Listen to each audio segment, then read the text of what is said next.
मोपा विमानतळाक भाऊसाहेब बांदोडकराचें नांव दिवचें की मनोहर पर्रीकर हांचें नांव दिवचें हो निर्णय घेवप गोंय सरकाराच्या हातांत ना। तो निर्णय नागरी उड्डाण मंत्रालय घेतले। विमानतळाचें नांव कितें आसतलें हाची खबर मुख्यमंत्र्याक लेगीत ना, पूण मोगो पक्ष म्हणटा विमानतळाक भाऊसाहेब बांदोडकर हांचें नांव दिवचें अशी मागणी पक्षान केल्या।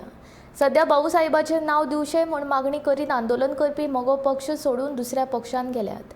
ताका लागून तांकां आंदोलन करपाचो हक्क ना असो थोमणो सुदिनान नांव घेनासतना सुभाष वेलिंगकार आणि रमाकांत खलप हांकां मारला।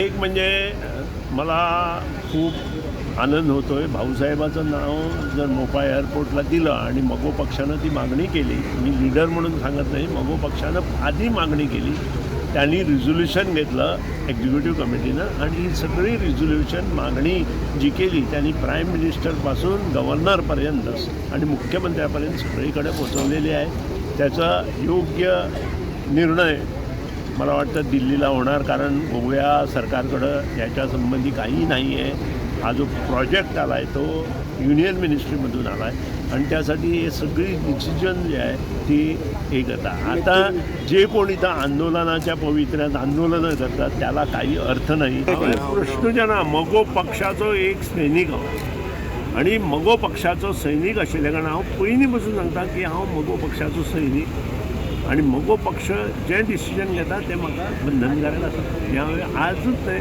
गेली 22 वर्सां हांव मगो पक्षाच्या तिकेटीचेर 24 वर्सां मगो पक्षाच्या तिकेटीचेर आमदार म्हणून निवडून आयला आणि आज पर्यंत हांव तेच उलयतां आनी तेच युनियन मिनिस्ट्री काय डिसायड करते हे गोव्यातल्या मंत्र्यांना आणि मुख्यमंत्र्यांना पण सांगता। त्यांनी पण वेगवेगळ्या मागण्या केलेल्या असतात। प्रत्येकाला वाटतं प्रत्येक मागणी आपली पसंत करावी आणि आपलं ते काम करावं, पण तसं होऊ शकत नाही।